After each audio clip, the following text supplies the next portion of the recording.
Bonjour, nous sommes de retour. Nous sommes de retour. C'était très intéressant là. Donc, je reviens. Reconnectez-vous s'il vous plaît. Reconnectez-vous tous là. Cyril Tadfo, Patricia, Eugène Gondi, etc. Reconnectez-vous qu'on relance rapidement. J'attends de voir qu'il y a une personne là. Voilà, Évariste Fancy est là, super. Mettez les cœurs s'il vous plaît. Mettez les cœurs. Donc, je réponds à Eugène Gondi qui dit bon, bien participer à la sous-éducation en matière économique du Cameroun. La preuve, où sont les émissions du type foncier comme sur Fox Business ou CBS et aussi NBC. Voilà. Je ne te le fais pas dire, Eugène Gondi. Voilà. Et donc, nous, on est obligé d'utiliser les réseaux sociaux pour relever le niveau. Voilà. Ce n'est pas méchant ce qu'on est en train de faire là. Voilà. C'est utile. Solangena, imprimer le billet au Cameroun puis en Afrique permet de résorber aussi le problème de chômage en utilisant la main-d'œuvre locale. Bon, Solan Guénan, si tu vois ça de cette manière-là, c'est une bonne chose. Bonjour Évariste Fancy, Ebenezer Femba. Bonjour Brigitte Bomba. Bonjour Hortense Badjan. Bonjour Évariste Fancy. Marco Léon, bonjour. Cyril Samé, bonjour. Hélène Chapi Chamdomboué, bonjour. Reformecom, bonjour.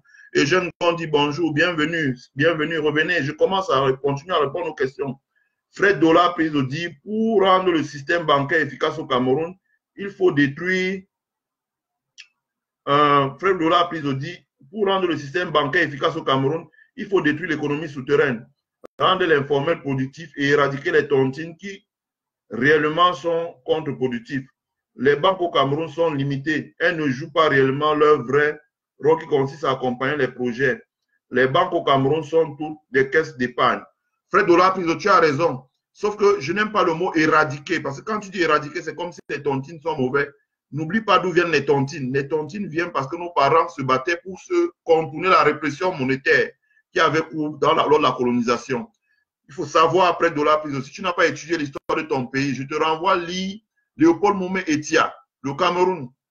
Léopold Moumé Etia raconte que quand les Camerounais allaient travailler à CFAO, à l'époque, pas le CFAO d'aujourd'hui, à l'époque, tu gagnais 20 000 francs, on te donnait 2 000 francs, juste parce qu'on savait que tu as besoin de 1 000 francs pour payer ton transport, 1 000 francs pour payer ton logement, éventuellement 2 000 francs pour tenir tes poches. On te donnait 5 000 francs et le reste 15 000, on te donnait un bon pour que tu apprennes la nourriture dans un autre comptoir colonial qui s'appelait par exemple, je ne sais pas moi, qu'est-ce qu'il y avait comme comptoir colonial à l'époque. Donc nos parents étaient obligés de créer la tontine pour pouvoir mettre en place un système d'épargne. Donc tu ne peux pas critiquer la tontine. Je suis d'accord avec toi que nous devons moderniser notre système bancaire parce que les banques à monnaie ne financent pas l'économie. Or, la banque est le pivot de la création monétaire. Et quand bien même font la création monétaire est destinée au financement de l'import-export et non pas de l'agriculture, de l'immobilier, de l'habitat, de l'industrie, des services, etc., etc. Partant de là, la création monétaire ne fonctionne pas, le système est extraverti. Voilà. C'est ce que Joseph Tundian Poemi dénonçait à l'époque et c'est ça qui lui a valu des problèmes. Il ne disait pas plus que ça. Voilà. Amadou Mvutum Djunkoum dit, tu insultes un joufflu. Et pourtant, toi, tu es joufflu. Pourtant, ce que tu exposes est très édifiant. Bon, Aoudou Mvuntum Djoukoum. Bon, ok, merci mon frère. Quid du rôle de la BEAC? Ben, Patricia Ngayo dit quid du rôle de la BEAC? Quid du rôle de la BEAC? Non. Quid du rôle de la BEAC? Simplement, je pense qu'il faut reformer la BEAC et il faut moderniser notre système. Le débat ne devrait pas être les affaires de CFA. Ça, c'est des débats compte d'opération. Le débat est faussé. Si le jour où on le pose de cette manière-là, il est faussé. Les histoires de souveraineté monétaire, ce n'est pas ça. Nous devons moderniser notre système bancaire et financier, les institutions pour la gouverne. Par exemple, combien de fois est-ce que l'Assemblée nationale du Cameroun est intervenue pour dire, voilà, la politique de la BEAC ne nous convient pas comme ça, taper du poing sur la table. On sait qu'au Congrès, aux États-Unis, quand le Congrès gronde à la Réserve fédérale, tout le monde a peur. Aux États-Unis, on voit les réunions de la Réserve fédérale sont publiques, donc on peut savoir ce qui se dit. Alors qu'il y a déjà vu les réunions de la Réserve de la Banque centrale au Cameroun. Donc il y a beaucoup de choses à changer. Il y a énormément de choses à changer. Cyril, il faut parler tout à l'heure, Patricia Ngayo de quantitative easing qui est utilisé pour combattre l'inflation et pour faire baisser les taux. Est-ce que chez nous, les entreprises vont sur les places de marché pour se financer directement? Non. L'État même ne va pas à la bourse. L'animation est faible. Et on a perdu 20 ans pour régler la question de la bourse. Ça nous a pénalisé énormément entre Libreville et Douala. Nos parents ont passé 20 ans et ça, on ne leur pardonnera jamais. On ne pardonnera jamais à nos parents d'avoir passé 20 ans. Ils ne savent pas ce qu'ils ne savent pas, ce qu'ils ont pénalisé notre économie. Donc, quid de la BA? Oui, de la BA dans sa forme actuelle, il faut moderniser la BA. Voilà. Solange Nguyenang, toi-même, tu es joufflu. Mais très intelligent, bravo, je vous suis toujours avec beaucoup de plaisir. Merci, ma soeur. Pierre Guindo, I'm learning a lot of you, mon grand, thank you. Eugène Gondi, pour ça, il faut... Bon, Eugène Gondi répond à Fred Dola-Piso. Pour ça, il faut qu'un président non tribaliste, malheureusement, il faut dire que, de manière crue, la sous-bancarisation est un outil politique pour ne pas donner la finance aux... Tu as raison. Tant que les 90% des Camerounais ne possèdent pas de compte bancaire, il sera difficile de faire travailler les banques et de jouer leur rôle. Je suis d'accord, on dit la même chose, Fred Dola-Piso. J'ai dit que l'une des raisons pour laquelle certains outils de la politique monétaire, comme le système de réserve légale, ne fonctionnent pas, c'est parce qu'il y a beaucoup de thésaurisation et il y a une sous-bancarisation. Je pense que j'ai répondu à ta... J'ai dit la même chose que toi, mais j'ai utilisé d'autres termes, Fred Dola-Piso. Excuse-moi, j'ai utilisé des termes techniques, comme on dit. Serge Bertrand de Focamdem dit, voilà, j'espère que Roger Beta, la voix des lives, ce monsieur nous a vendu du vent pendant des années sur la CATV. Ouais. Je ne vais pas attaquer Roger Beta là, Jean Marinka, etc. Je peux dire une chose, c'est que il faisait tout sauf de l'économie. Mettez les cœurs, s'il vous plaît, pour protéger le live. Les jeunes vont dire, ouais, Ben Bernard qui était professeur à l'université de Princeton, ouais. Et Jeune Gondi dit, Bernard qui est tellement brillant que je l'ai rencontré au NAP conférence. Beaucoup œuvré pour la transparence, la fête. Voilà. J'encourage les Camerounais à lire les travaux de Ben Bernard qui, je posterai les travaux de Ben Bernard qui est ses interviews. Voilà quelqu'un qui, chez nous, on a des professeurs d'université focus. Voilà un professeur d'université qui s'est levé aux États-Unis dans un Cameroun qui est la première puissance mondiale et qui, de l'intérieur, a beaucoup bataillé pour la modernisation de la réserve fédérale américaine. Et nous faisons ça. Et nous espérons que dans notre pays, un député va se lever pour faire pareil. Roy Fomokon dit comment implanter tout ceci avec les leaders politiques visiblement aphobes, illettrés et paresseux. Hélas. Et Nocta encore dit si on fabriquait notre monnaie, comment la taxe coloniale serait payée? Ouf. Tonne de connaissances, le Cameroun a d'incroyables talents. Voilà, vous êtes sacrés. Voilà. Alors, comment est-ce qu'on fait pour avancer? Voilà, je vais encore vite, j'essaie de lire les réactions là. Voilà. Bon, faites vos lives sur Afrique Média. Non, Am Israël, non, non. Afrique Média n'a pas le même objectif que nous. Cyril Tato dit, faut attention, le Cameroun est un État embryonnaire. Quand tu dis que l'État du Cameroun peut utiliser, le Cameroun est un État embryonnaire. Quand tu dis que l'État du Cameroun peut utiliser le quantitatif qui est un instrument de politique monétaire non conventionnel pour lancer la croissance, tu devrais au préalable te poser la question de savoir, avons-nous les moyens de cette politique? Je dirais non. De par le quantitative easing dans une logique de politique accommodante, la Banque centrale devrait racheter les instruments financiers présents dans les bilans des banques ou alors des entreprises non financières afin de leur mettre à disposition des ressources nécessaires au financement de la croissance. Alors la question est de savoir quelle est la part des instruments financiers dans le bilan des banques. Au Cameroun, quasiment 0% parce qu'on a un marché financier embryonnaire. Donc, il faut faire attention pour répliquer un modèle. Il faut tenir compte des spécialités de chaque pays. Les instruments pour les politiques monétaires adaptés à l'économie camerounaise sont sur du taux de réserve obligatoire, les taux directeurs, même l'open market ne produira aucun effet. Cyril Tafo, on dit la même chose. Hein, je ne vais même pas commenter. Tu dis la même chose que ce que j'ai dit dans le live. Donc, je relis ton commentaire parce qu'il est intéressant. Tu dis, Ndemafo, attention, le Cameroun est un État embryonnaire. Non, pas embryonnaire, Cyril Tafo. C'est un État mal géré. Voilà. On est quand même indépendant depuis 60 ans. Quand tu dis que l'État du Cameroun peut utiliser le quantitative easing, qui est un instrument de politique monétaire non conventionnel, pour relancer la croissance, tu devrais au préalable te poser la question de savoir, avons-nous les moyens de cette politique? Je dirais non.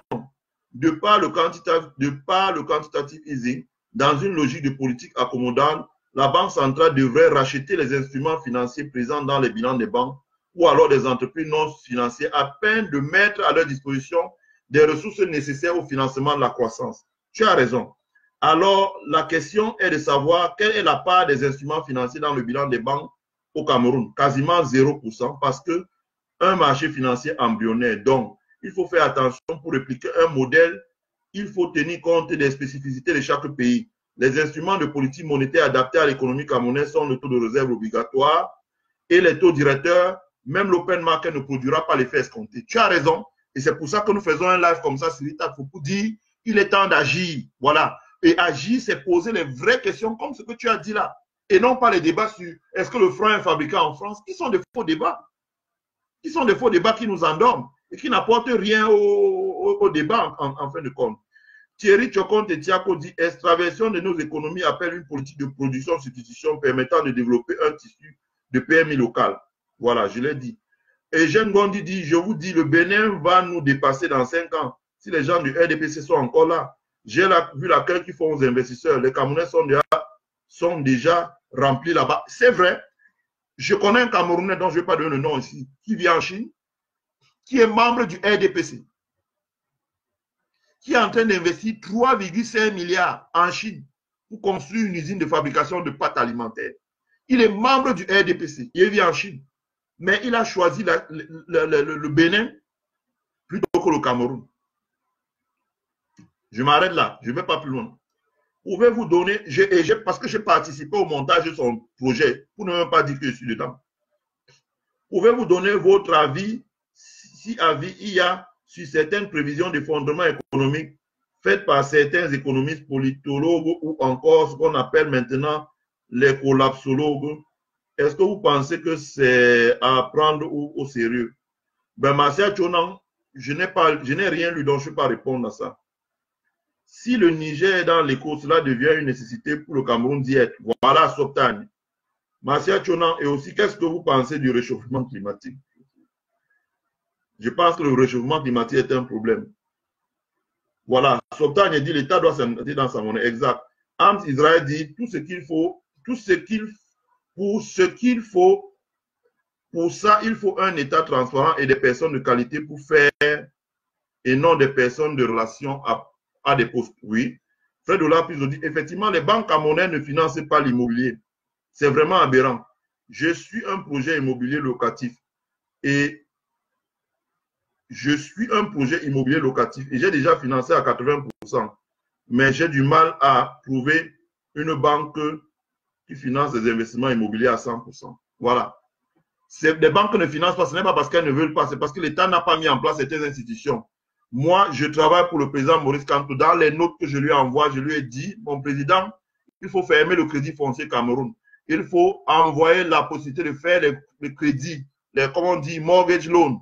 Il faut donner ça aux banques commerciales. Et il faut transformer le crédit foncier en un organe de refinancement. Le crédit foncier doit plutôt faire de refinancement. Voilà. Nous l'avons écrit noir et blanc envoyé au président Kamto avec plein d'éléments. Voilà. Et tout ça, il peut lire et regarder. Même des vidéos. Bamileke Boulou, est-il possible que le Cameroun d'intégrer le système éco? Bamileke Boulou, le Cameroun doit intégrer l'éco le plus rapidement possible. Si le Cameroun n'intègre pas l'éco, il va le payer cash. Dans 5 ans, les pays comme le Bénin lui seront passés dessus. D'ailleurs, c'est ce cas. On fera un live, je vous expliquerai beaucoup de choses. Je ne vais pas m'arrêter là. Marco Léon, bonjour, bonjour, bonjour. Solan Guénan, après ce direct, sachez que vous êtes désormais le you de 2 personnes. Moi et Général Sandy, j'ai peur d'elle car elle est très brave et dynamique, forte. Et si elle fait un direct sur moi, sur la tête. Oh, Solan Guénan, laisse you tranquille. Voilà. Voilà. Bon, où est-ce qu'on en est? Je pense que ce direct est terminé là. Voilà, il est terminé. Donc, je passe sur celui-ci. Voilà, ça c'était l'ancien direct. Je passe sur celui-ci là. Qu'est-ce qu'il y a comme commentaire? Oh, Marco Léon dit les Sardinats n'aiment pas le développement. On va faire comment? Solan Genami, bonjour, bonjour, bonjour. Salam, salam, salam. Eugène Gondi, salam. Bonjour Siri Tafo, merci d'être revenu. Bonjour Patricia Ngayo. Mettez les cœurs donc pour protéger le live.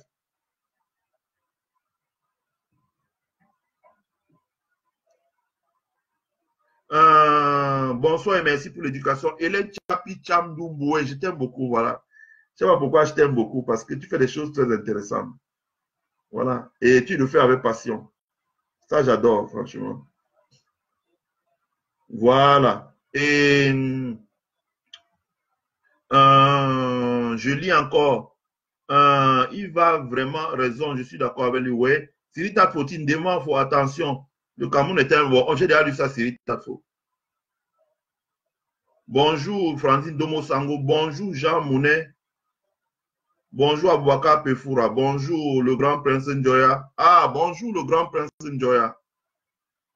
Bonjour, bonjour, Emmanuel Kamwa. Bonjour, le Paul Mbukentinda. Bonjour, Tom Zara. Marco Léon dit non, non, grand, pas l'écho. Ok, on ne parle pas de l'écho, on est dans le CFA. Voilà. Donc, une fois que je lis les réactions, je poursuis avec d'autres questions que les gens m'avaient déjà envoyées avant le début du live. Je balaye ça rapidement. Voilà. Il y a beaucoup de choses qui ont déjà été dites là sur le service extraverti. Donc, ça, je mets ça de côté. Voilà. Et pourquoi est-ce que Joseph Tundian Poemi avait prédit la faillite du système monétaire du Zaïre? Voilà. J'explique les choses. Le Zaïre, à l'époque, le Zaïre exportait le champion du monde d'exportation du cuivre, du fer, donc dans les minéraux à partir du Katanga et des diamants. Et donc, le Zaïre avait beaucoup de réserves en devises et Mobutu Sese a décidé de créer sa monnaie parce que, détenant beaucoup de réserves en devises, notamment en dollars et en francs français, en yens, etc., a décidé de créer sa propre monnaie. Sauf que sa monnaie n'a pas marché. La monnaie n'a pas marché. Et Tundian Poemi, économiste camerounais à l'époque, avait déjà prédit que la monnaie zaïroise allait se casser les dents. Vous connaissez vous-même, vous êtes Camerounais comme moi. Au Cameroun, quand vous essayez de contredire un fort, tous les faibles vont avec le fort et ils sont contre vous, quoi. Donc tout le monde a commencé à détester Tundian Poemi. Malheureusement, la monnaie du Zaïre s'est cassée. Quand Tundian Poemi était mort, mais ça s'est cassé les dents. Pourquoi ça s'est cassé les dents? Tundian Poemi avait dit dans son livre Monnaie, liberté ou servitude, que je conseille aux gens de lire, que l'émission de la monnaie est réservée à la Banque centrale, mais la création monétaire, il le disait déjà très tôt, était réservée aux banques commerciales. Et que comme le système bancaire zaïrois était détenu par les Belges, Mobutu avait pensé, comme pense Paul Biya, qu'il faut que le système bancaire soit détenu par les étrangers. Comme ça évite que d'autres ennemis du pays, les Balouba, les gens comme ça, etc., puissent détenir des banques, donc puissent donner le crédit à leurs frères. Mobutu a pensé que c'était la bonne solution de donner le secteur bancaire aux Belges. La belgeolaise des banques, toutes ces banques-là étaient installées au Zaïre. Et donc, les Belges, quand ils étaient en désaccord avec Mobutu, ils ont chanté la monnaie zaïroise. Tundian Poemi explique ça bien dans son livre. Ils ont chanté, ça veut dire qu'ils ont commencé à donner des crédits, soit à l'import-export, soit pour soutenir les comptoirs coloniaux belges, et ils ne donnaient pas de crédits aux Zaïrois. Et donc, les crédits ne participaient pas à la production nationale du Zaïre. Et très rapidement, l'État du Zaïre s'est retrouvé face à des déficits. Il y avait des crédits, mais qui ne rentraient pas forcément l'argent, parce que c'est quand les entreprises nationales produisent, vendent, qu'elles peuvent payer des impôts. Mobutu s'est retrouvé face à des déficits. Il a épuisé rapidement ses réserves et il est obligé de se retourner vers le Fonds monétaire international. Et ça, Tundian Poemi l'avait déjà décrit dans son livre. Ce qui veut dire que nous devons impérativement nationaliser, donner une place trop importante aux Camerounais. Dans le programme que nous avons fait avec le professeur Maurice Kamto, nous lui avons dit, professeur, 400 établissements de microfinance au Cameroun, c'est beaucoup. Il faut auditer au moins 200 établissements de microfinance là, les regrouper par 10 en fonction de leur espace géographique et que ça fasse une vingtaine de banques avec un statut coopératif, comme on a le crédit agricole en France, comme on a le crédit mutuel en France, comme on a les caisses centrales des banques populaires en France, et leur donner la licence pour qu'elles deviennent des banques. Et laisser seulement 200 microfinances. Et les 200 microfinances allaient fusionner pour que ça fasse à peu près 100 établissements de microfinance, 20 banques. Donc, on passe de 400 établissements bancaires à 120 à peu près. 20 banques et 100 établissements de microfinance. C'est ce qui a été fait aux États-Unis. L'Amérique avait, je crois, quelque chose comme 15 000 banques. On est rendu aujourd'hui quelque chose comme 3 000 parce qu'on les a fait fusionner rapidement. Merge and acquisition. Et ça, c'est les plans qui ont été mis en place par Ronald Reagan, qui est l'une des personnes qui très courageusement a construit l'économie américaine. Voilà. Important de le dire. Pourquoi Joseph Tundian Poemi avait prédit la faillite du franc CFA comme monnaie? Voilà. Je pense qu'il y a Hubert Kamgan, qui était un des assistants de Tundian Poemi, qui l'a dit sur le plateau d'une télévision. J'ai partagé la vidéo sur mon mur. Une monnaie commune ne fonctionne bien que dans un État fédéral. Le yuan fonctionne parce que la Chine est un État fédéral. Le Japon fonctionne parce que la Chine, le yen, parce que le Japon est un État fédéral. Le rand sud-africain fonctionne parce que l'Afrique du Sud est un État fédéral. Voilà. Vous voulez faire une monnaie commune qui soit au-dessus de plusieurs entités de droit public, donc d'État. Ça veut dire que quoi? La CEMAC, c'est déjà une bonne chose parce que ça va permettre d'éliminer les gains d'échange, d'intégrer les marchés, etc. Mais il n'y aura pas de véritable politique monétaire efficace en CEMAC tel si ça reste une monnaie communautaire. Pour que la monnaie communautaire de la CEDEAO, pardon, marche, il faudra que l'éco devienne la monnaie d'un État fédéral. C'est pour ça que vous avez entendu Maurice Kamto pendant la campagne dire que lui, il était pour que la CEMAC devienne un État fédéral, si nous devons rester dans la CEMAC. Parce que l'erreur étudiant, comme il avait bien vu, allez lire son livre, Monnaie, Liberté ou Servitude. Il décrivait, il mettait d'un côté, il décrivait les avantages du fédéralisme dans la fiabilité du dollar aux États-Unis. Voilà. Il y a une politique fédérale, il y a une politique fédérée, il y a les politiques des villes. Mais la politique fédérale est garant de la stabilité et de la solidité du dollar. À partir du moment où vous n'avez pas un État fédéral, vous ne pouvez pas prendre certaines décisions qui permettent à votre monnaie d'être solide, notamment une politique budgétaire fédérale. C'est ce que les Américains appellent le fiscal budget.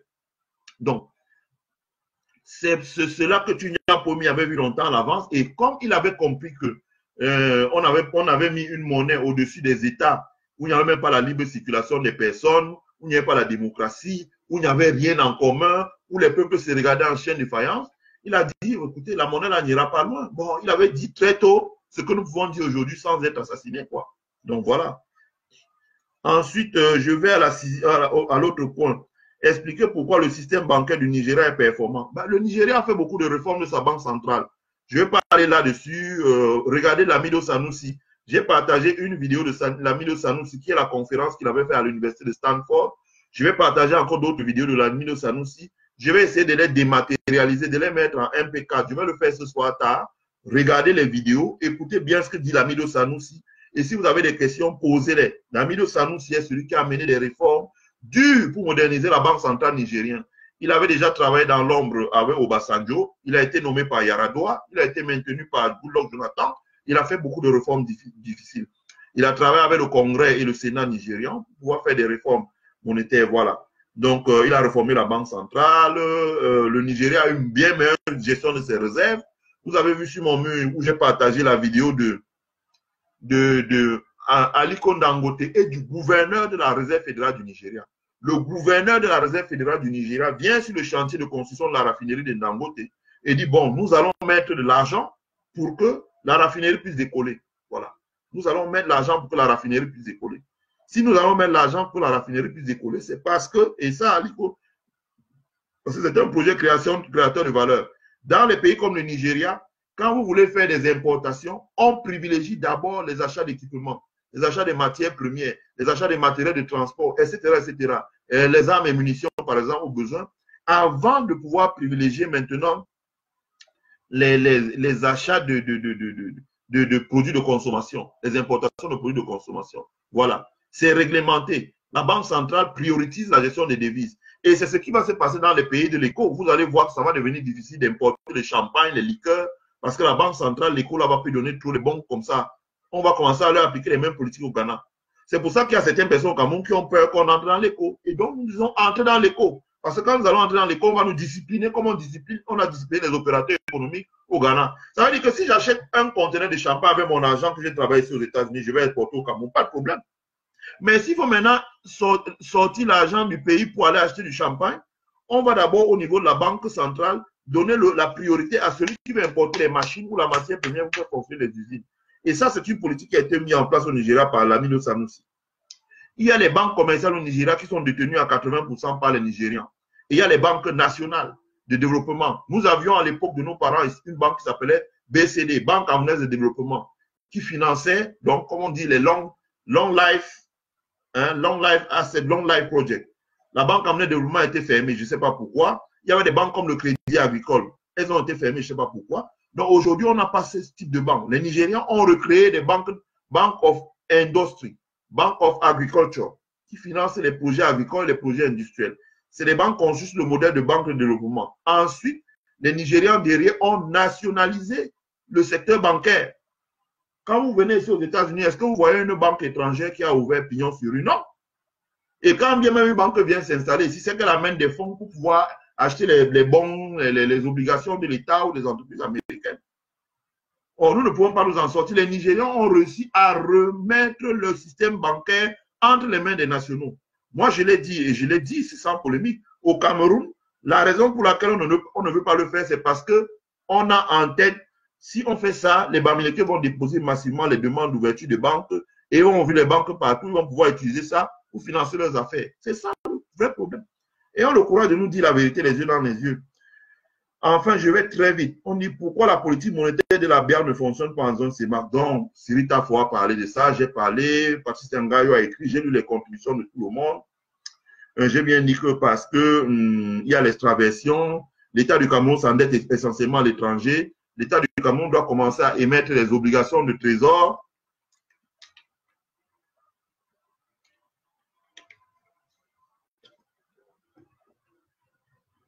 L'État du Cameroun doit commencer à émettre des bons de trésor. Hein? L'État du Cameroun doit commencer à émettre des bons de trésor. Où est-ce que j'en suis? Oui. L'État du Cameroun doit commencer à émettre des bons de trésor pour financer. Voilà. Ouais, l'État du Cameroun doit commencer à émettre des bons de trésor, voilà, pour financer sa dette. J'ai parlé d'économie basée essentiellement sur l'import-export. J'ai parlé de la CEMAC qui n'est pas une fédération, donc ça nous pénalise. Les convergences économiques, la malgouvernance, tout ce que vous voulez, blablabla. Bla, bla, bla, bla, bla, bla, bla. Donc, je lis les réactions. Marco Léon dit non, non, grand, pas l'écho. Bon, Marco Léon, je respecte ta volonté. On ne parlera pas de l'écho ici. Je prends les réactions sur le téléphone, ça va vite. L'économie ne peut pas être efficace si le juridique n'est pas au-dessus de tout. L'économie ne peut être efficace que si le juridique est au-dessus de tout. Tu as tout à fait raison, Gingassa. On dit chez les anglo-saxons que l'économie, c'est la financiarisation du droit ou des droits. Donc, c'est le droit qui crée l'argent. Donc, si nous voulons un jour avoir une monnaie forte, je préfère que les institutions judiciaires camerounaises soient puissantes, c'est-à-dire que les juges aient les moyens de travailler, les juges soient très bien payés, les juges aient un cadre confortable, et l'appareil judiciaire, juges, greffiers, procureurs, etc., et des cadres très confortables, soient très, très bien payés. On ne peut pas avoir payer des magistrats avec des salaires de catéchistes et à espérer une justice forte. Si on réforme le système judiciaire très bien, on lui donne les moyens d'être puissant, comme aux États-Unis, on protège les juges, on met même que certaines fonctions soient des fonctions électives pour que la justice soit plus inclusive. Par exemple, aux États-Unis, on dit voilà, avant d'être juge, il faut avoir été avocat. Ça fait qu'on n'a pas un enfant qui sort à 25 ans, il ne sait même pas encore faire pipi avec sa caquette et il se retrouve magistrat. Bon, voilà, à juger les gens. Donc, etc., etc. Une profonde réforme judiciaire. À partir de ce moment, quand vous avez un système judiciaire fort, les gens peuvent avoir confiance dans votre monnaie. Donc, je redis encore, les affaires il faut que le billet soit imprimé à Chamélière, c'est du bavardage, c'est de la perte de temps. Martin Yovier Mwemba dit, ça c'est vrai. Le débat, merci mon frère, je suis d'accord, oui. Guy Bertin Kamgem Tega dit, Orlando était un comptoir colonial. Ok, merci. Marco Léon dit pas l'écho. Solan Genang dit on est en poste, oui. Mayuyu 2. Martin Bélin Woyimba dit le Cameroun a eu un problème d'avoir le RDPC au pouvoir. Bon. Marco Léon, avec les têtes pensantes que le Cameroun, nous devons travailler pour avoir notre monnaie. Oui, Marco Léon. Et par exemple, moi j'interpelle les députés et les sénateurs camerounais. Il n'y a pas de raison que la France a fait près de 1800 questions écrites et orales au gouvernement français et près d'une centaine de colloques et de symposiums. Et on n'en a jamais eu dans notre Parlement sur la question monétaire. Ce n'est pas à nous, nous sommes des activistes. On peut parler ici, là, ça s'arrête là. Mais c'est les députés qui peuvent faire bouger les choses. Et les Chapitam de merci à toi, mon grand. Ensemble, nous arriverons, ma chère. Rogigue Claude Bonjao, bonjour. François Tamba dit que gagne la France en se portant garant de la monnaie éco? Que gagne la France et les Européens en acceptant cette parité fixe? Aidez-moi s'il vous plaît. François Tamba, on le fera dans un autre live. Je ne vais pas parler de l'éco dans celui-là. On est en train de parler de la politique monétaire du Cameroun. Bonjour tonton, ravi de te suivre. Alex Dungwa, merci beaucoup. Eugène Gondi répond à François Tamba en simple, une stabilité des prix pour leurs champions. D'une manière indirecte, un maintien de ces suppôts locaux en évitant la dévaluation sauvage. La France n'a plus de souveraineté monétaire avec l'euro. Voilà. Marco Lyon, sans oublier la BNP Paribas. Voilà. Sylviane Caro Fanto Chamo dit, mon modèle est et reste Ronald Reagan. Oui, moi-même, je suis fan de Ronald Reagan. Pour qui connaît bien la vie publique américaine, voilà vraiment quelqu'un de courageux qui a travaillé dur pour léguer quelque chose à son pays. Moi-même aussi, je suis fan de Ronald Reagan. Guy Brice dit, mon ami va écouter la récente sortie de Mohamedou Youssoufou. Il ne se reconnaît pas. Non, non, non, non, non, je n'ai même pas une minute à perdre dessus. Ça, c'est des histoires à dormir debout. Une conversation privée d'un homme d'État, on ne sait pas à quel moment elle a été enregistrée, on ne sait pas à quel moment elle a été dite, on ne sait pas dans quel contexte, donc on ne peut pas utiliser ça pour commenter ça. C'est très dangereux. Sylviane Chamo dit, pour moi, je ne suis pas toujours convaincu de la base de l'écho. Sylviane Caro Chamo, on aura l'occasion de faire notre live dessus sur l'écho. Je t'expliquerai pourquoi le Nigeria, d'ailleurs, même est fan de l'écho. Et Jean Gondi dit, le papier de Mundell Fleming le préconise pour un optimal currency zone. Voilà. Gaston Chocote, bonjour. Madje Salut, bonjour. Sylvia, bonjour. Et Jean Gomme, j'aimerais tellement acheter les T-bills camerounais. Hélas, l'État camerounais n'a pas mis en place des T-bills. Les T-bills, même dans la comptabilité des entreprises, sont considérés comme de la monnaie, tu vois.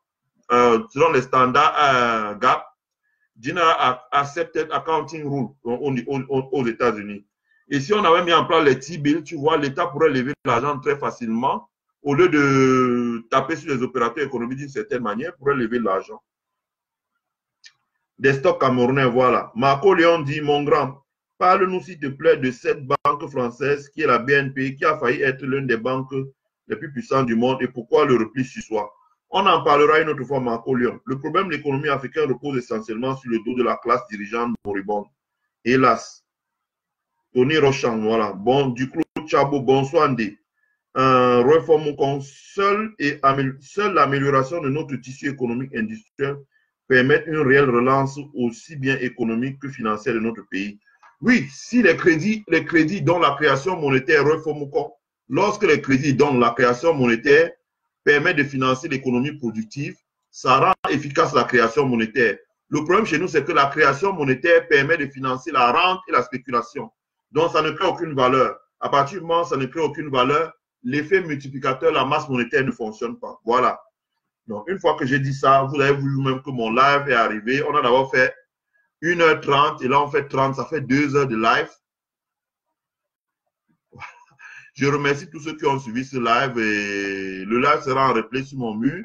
Et si on a le temps demain, on fera un live sur la politique budgétaire.